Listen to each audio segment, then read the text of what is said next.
여러분 안녕하십니까. 제가 오늘은 파동에 대해서 영상을 찍도록 하겠습니다. 먼저 파동이란 진동이 전파되는 것을 의미합니다. 그래서 파동 그래프에는 변이 위치 그래프와 변이 시간 그래프가 있는데, 이 그래프 X축이 위치를 의미하는지 시간을 의미하는지에 따라서 그래프가 의미하는 것들이 달라지게 됩니다. 우선 첫 번째로 이러한 파형이 있을 때 변이 위치 그래프에서 이렇게, 예를 들어 얘가 이런 식으로 반복이 된다고 했을 때 첫 번째 반복되는 게 끝나는 이 지점에서 이만큼의 길이를 저희는 파장이라고 합니다. 그리고 변이 시간 그래프에서는 요만큼을 주기라고 합니다. 그래서 변이 같은 경우에는 순간 파형을 의미하고, 얘는 한 점의 위상을 얘기해요. 이게 무슨 말이냐면 얘는 카메라로 찍은 것과 같고 얘는 동영상과 같아요. 그래서 예를 들어서 이러한 파형에서 물결이 이런 식으로 치잖아요. 그럼 그 물결이 치는 모양을 딱 찍은 게 바로 이 모양이고, 그래서 얘는 지금 다 실제로 물이 있는 그 물결이고, 얘는 물 위에 오리 한 마리를 떠다 넣었을 때 오리가 어떻게 이동하는지 그것을 그래프상으로 만들어낸 게 바로 변이 시간 그래프라고 할 수 있습니다. 그래서 여기 이만큼이 주기가 되고, 여기 세로 길이, 이쪽 길이가 이 전체가 아니라 윗부분이에요. 얘가 바로 진폭이 됩니다. 또한 이쪽도 마찬가지로 진폭이 돼요. 이건 두 그래프 둘 다 해당돼요. 그래서 파장은 A라고도 나타내고 주기는 T라고 나타냅니다. 그래서 여기서 알 수 있는 건 진동수인데, 진동수는 1초 동안 1초 기준으로 진동한 횟수고, 주기는 한 번 진동하는데 걸린 시간. 그래서 진동수는 횟수, 주기는 시간이구나 를 알면 그렇게 어렵지 않을 것 같습니다. 그래서 t = 0일 때, t = 4일 때에 따라서 이렇게 파형이 이런 식으로 움직이기도 합니다. 이 경우에 파형이 이렇게 움직였는데, 나중에 좀 이따가 알려드릴 것은 변이 시간 그래프에서 생긴 그 파형의 이동을 통해서 변이 위치 그래프로 변형하는 방법에 대해서도 알려드리도록 하겠습니다.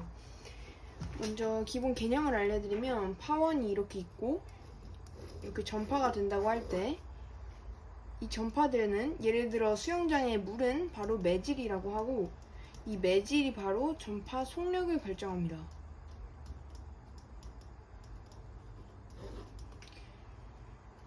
그리고 진동수는 불변이에요. 어떤 파원에 대해서, 어떤 한 파원이 같을 때 진동수는 불변이고, 매질이 이동하는 게 아니라 파형과 에너지가 전파되는 거예요. 그래서 횡파, 종파를 설명해드리면, 이거는 중등 때 아마 배웠을 건데, 횡파는 이렇게 수직한 방향으로, 종파는 수평한 방향으로 이동을 하고, 횡파 같은 경우에는 대표적으로 빛이 있고, 종파 같은 경우에는 소리가 있어요. 물결파는 둘 다 일어납니다. 그래서 파동의 속력에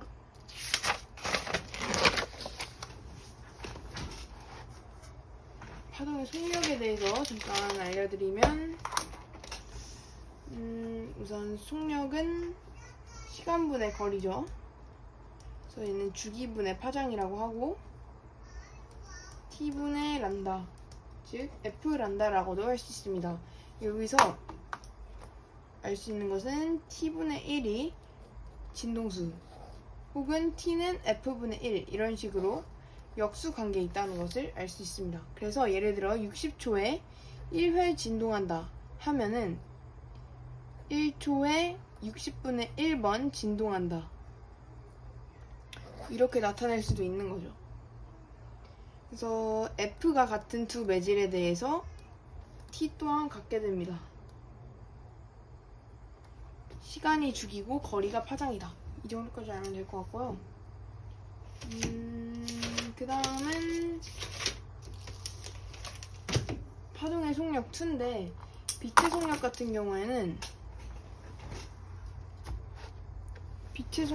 경우에는 진공에서 가장 빠르고 기체, 액체, 고체 순으로 속력이 빨라집니다. 두 번째, 소리 같은 경우에는 고체, 액체, 기체 순으로 이와 반대로 속력이 빨라지고, 물결파 같은 경우에는 수심이 깊을수록 속도가 빨라집니다. 이 물결파 같은 경우에는 유리판을 설치해서 수심을 낮게 한 부분과 그냥 그대로 이렇게 깊은 부분에 따라서 이쪽은 속력이 낮고 이쪽은 속력이 빠르다, 이런 식으로 해서 구하는 문제들이 있습니다. 마지막으로 줄에서 속력은 밀도가 높을수록, 장력이 클수록 속도가 커집니다. 그리고 물결파 같은 경우 특별히 보면 예를 들어 이런 식으로 물결파 모양이 그려지는 경우가 있어요. 얘 같은 경우에는 진행 방향이 얘 수직하게 이렇게 되고, 얘도 여기에 수직하게 이런 식으로 그려지게 돼서 이렇게 봐주셔야 됩니다. 얘는 짧고 얘는 넓죠. 이 두께가 넓을수록 속력이 크고 얘는 속력이 작게 됩니다. 이 같은 경우에 법선은 이렇게 파면에 수직하게 이런 식으로 그어줘야 됩니다. 법선이 이렇게 그어지니까 이렇게 가는 거죠.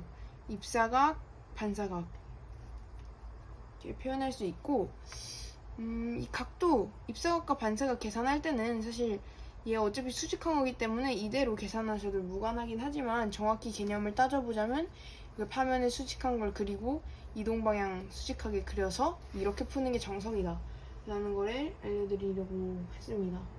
그리고 구면파 같은 경우에는 파원 있고 첫 번째, 두 번째, 세 번째 이런 식으로 되는데, 보시면 이런 식으로 여기가 지금 다 이렇게 하나의 파면이 되는 거예요. 그래서 파면과 파면, 이거 first, second라고 했을 때 여기가 first, second 이런 식으로 알 수 있는 거죠. 그래서 수직하게 진행 방향이 일어나고, first와 second 사이 간격이 란다, 즉 파장의 길이라고 할 수 있습니다. 그래서 얘는 하위연스의 원리라고도 하는데 진행 방향과 파면이 수직하다라는 것을 뜻하고, 이러한 곳에서 여기는 볼록 렌즈 역할을 해서 빛이 모아지고, 이쪽은 이렇게 뭐라 해야 되지? 퍼져요. 그래서 이쪽은 마루는 밝고 골은 어둡게 되는 거예요. 그림상에서. 그래서 굴절 법칙에 대해서 설명해 드리자면,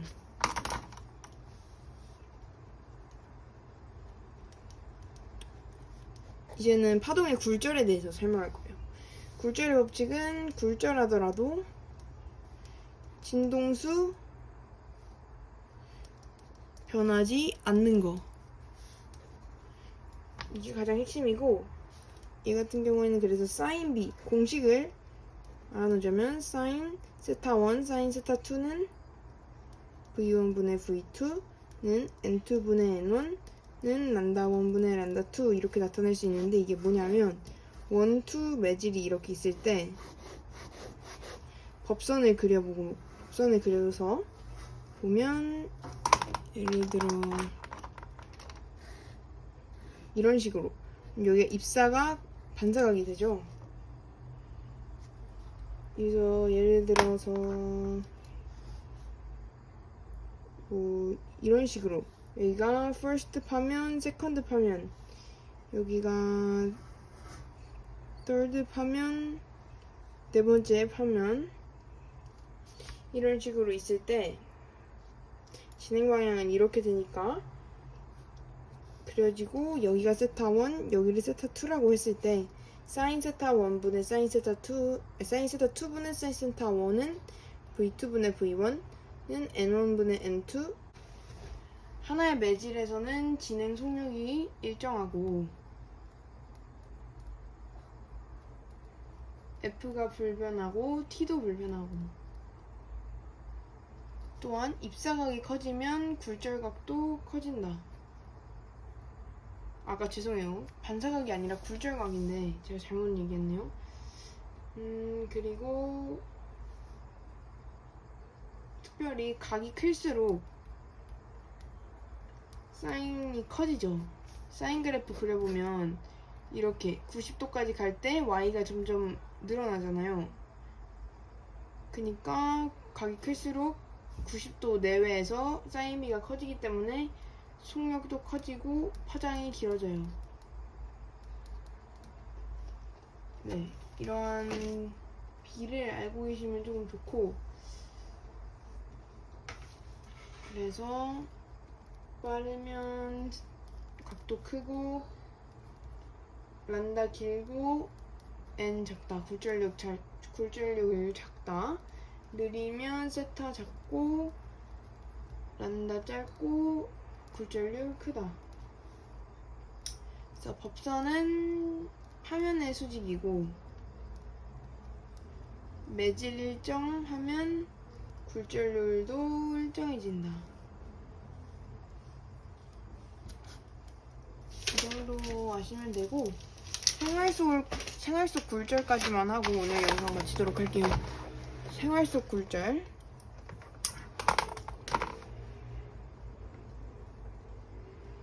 첫 번째, 소리가 있어요. 두 번째, 프리즘이 있고, 세 번째, 신기루가 있고, 네 번째, 렌즈가 있어요.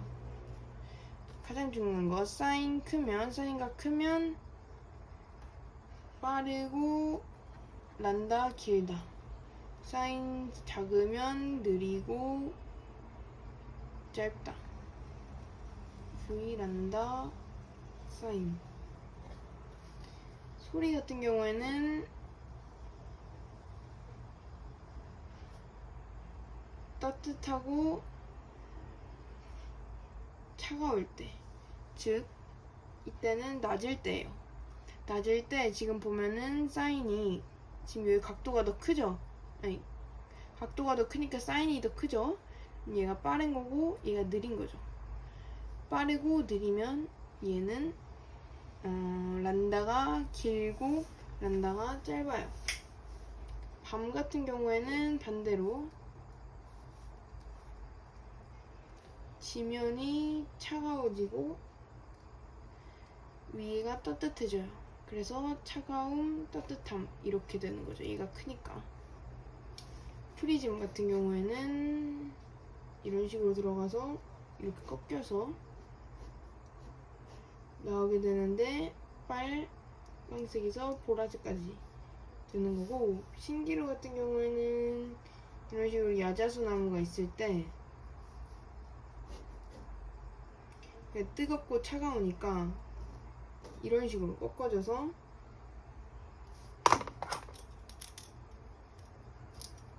이렇게 위로 휘는 것처럼 보여요. 그래서 이쪽에 사람이 있다고 했으면은 마찬가지로 느리고 빨라지기 때문에 이렇게 위로 가는 거죠.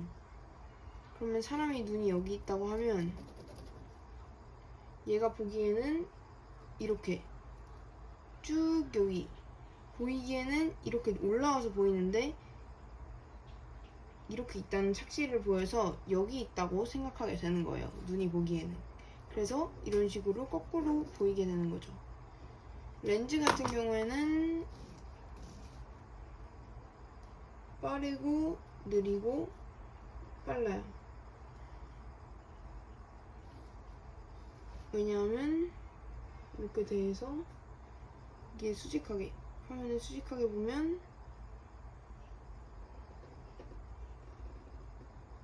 여기 각이 더 커요.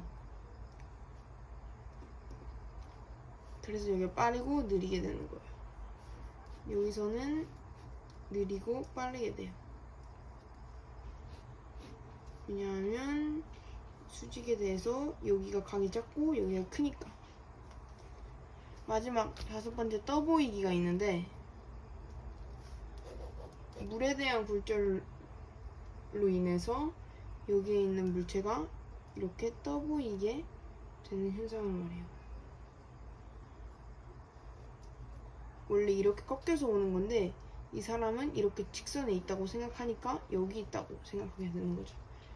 그래서 눈은 항상 직선 경로로 착각한다. 신기루에서나 떠보이기에서나 항상 그렇게 생각한다는 것을 알면 좋을 것 같습니다. 오늘 영상은 이상으로 마치도록 하겠습니다. 감사합니다.